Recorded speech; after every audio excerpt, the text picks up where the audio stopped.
Good morning eighth class. आज मैं आपको हिंदी फर्स्ट में लेसन 16 रोमांचकारी कुश्ती पढ़ा रही हूँ। जंगल का जीवन रोमांच से भरा है। वहाँ जंगली अवस्था की दृष्टिगोचर होती है, यानी सब तरफ जंगल ही दिखाई देता है। यहाँ कोई ना कोई कृत्रिम जहाँ ना कोई कृत्रिम नियम है ना कानून। जहाँ पर कोई नियम कानून नहीं है। जो शक्तिशाली है वही अपने से कम शक्तिशाली के प्राण हर लेता है, और यह क्रम चलता रहता है। यह जंगलीपन का पुरस्कार है। जंगल के प्रांगण में ऐसे रोमांचकारी नाटक खेले जाते हैं कि देखने वाले के हृदय को धड़कनें बढ़ जाएं। इसी तरह की एक कहानी मैं आपको आज बता रही हूँ कि एक दिन जेम्स साहब, जो एक शिकारी थे, अपने नील की कोठी का निरीक्षण कर रहे थे। इतने में उनको खबर लगी कि कोठी से कुछ दूर पर शेर ने गाय मारी है। शीघ्रता से उस ओर जाकर देखा तो तुरंत ही मारी हुई गाय की एक लाश मिली। थोड़ी ही दूर पर शेर के पगचिन्ह भी मिले। फिर क्या था, शिकार के लिए बैठने का स्थान बनने लगा कि मतलब शेर को मारने की योजना बनाई जाने लगी कि एक गड्ढा खोदा गया। चारों ओर से उसे कांटों और लकड़ों से सुरक्षित कर जेम्स साहब एक साथी को साथ लेकर गड्ढे में घुस गए। 10 बजे रात्रि का समय होगा। अर्धचंद्र बादलों के आधा चांद बादलों के छींट टुकड़ों से टक्कर लेता हुआ छिप कर अपने मार्ग पर चला जा रहा था। काफ़ी दूर रात की नीरवता में गंगा की धारा के कलकल अनवरत रूप में जमाइशी लेती हुई सुनाई देती थी। इस ठंडी हवा का झोंका और लंबी रात में निकल पड़े ये लोग, और उन्होंने जब शुरू क्या करा, गड्ढे में बैठे दो आदमी बैठ गए, और दोनों आदमी जो सजगता की प्रतिमा बने प्रकृति की छटा देख रहे थे। वो कुछ प्रतीक्षा के उपरांत जेम्स साहब के साथी ने उनका हाथ दबाया और कान में धीरे से कुछ कहा। जेम्स साहब केवल इतना सुन पाए थे कि दाईं ओर को देखें।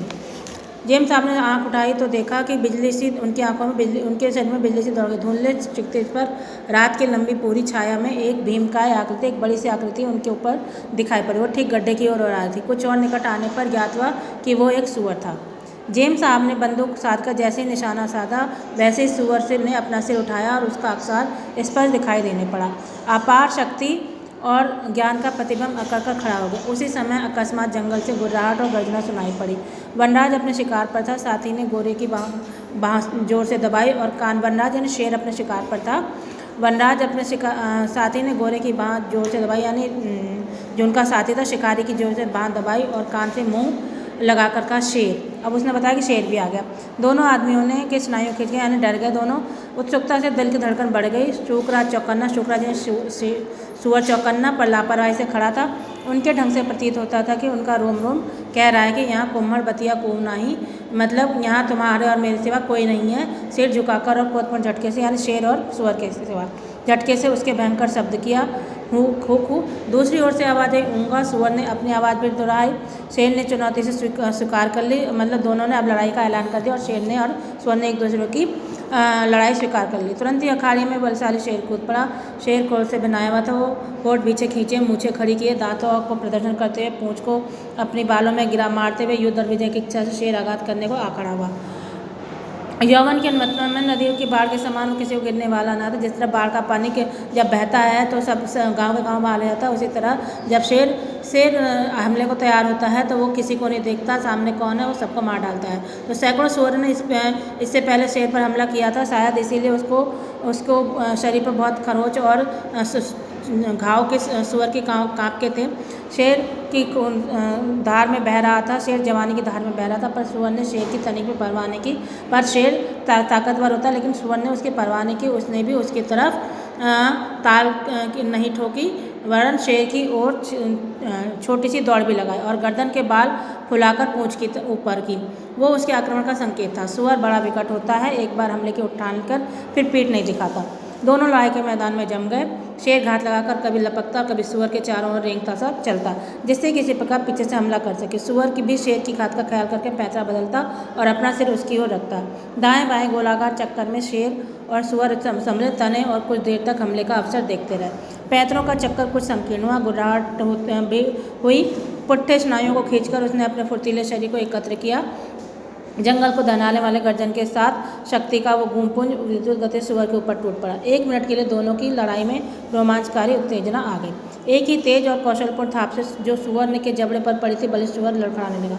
उस थाप के साथ शेर का बोझ तीव्र गति से सूअर के ऊपर गिरा था। सब पर संभल कर सूअर ने भी ध्वनि की और और जलती हुई क्रोधपूर्ण आंखों से पैंतरा बदलकर उसने अपनी अटूट गर्दन और मजबूत सिर से 3-4 तीव्र वार शेर पर किए। शेर की बगल में 3-4 छेद हो गए, उसके शरीर से खून के झरने लगे। इस प्रकार पहली कुश्ती बराबर पर छूटी।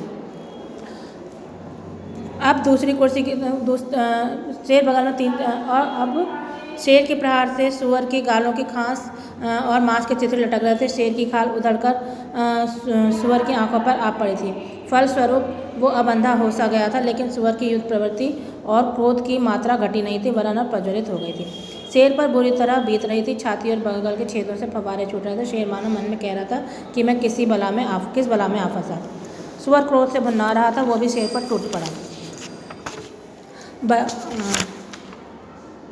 और शेर ने सुअर का वार बचा लिया और जैसे दोहरी सी होकर बिल्ली चूहे पर टूट पड़ती है, वैसे शेर उछलकर सुअर की गर्दन पर जा गिरा। शीघ्र ही सुअर के अगले पुट्ठों में शेर के कीले घुस गए और पंजों में सुअर ने फाड़ना आरंभ कर दिया। भमोड़े और फाड़ने से भारी भरकम सुअर की दुर्दशा होने लगी। शेर तगड़ा ही नहीं पड़ रहा था, वरन अपने प्रतिद्वंदी को ठंडा करता हुआ भी दिखाई देता था। सुअर लड़खड़ाकर आगे गिरा। मार की चोट से अथवा दांत घात से सो कहना कठिन है। यह हुई दूसरी कुश्ती बराबर पर रही, मगर सुअर के गिरने का फल यह हुआ कि शेर सुअर के सिर पर होकर आगे गिर पड़ा। शेर के आगे गिरते ही सुअर उसकी छाती पर चढ़ बैठा।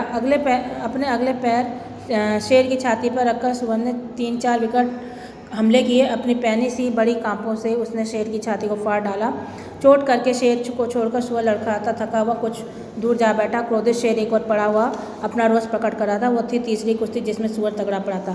प्राण वेदना को कम करने के लिए 2 आवाज़ें हुई, दाएं। अब दोनों के दर्द को दूर करने के लिए शिकारी ने 2 गोलियां मारी और दोनों ही मारे गए। इस तरह कहानी समाप्त हुई। आशा करते हैं आपको समझ में आ गई।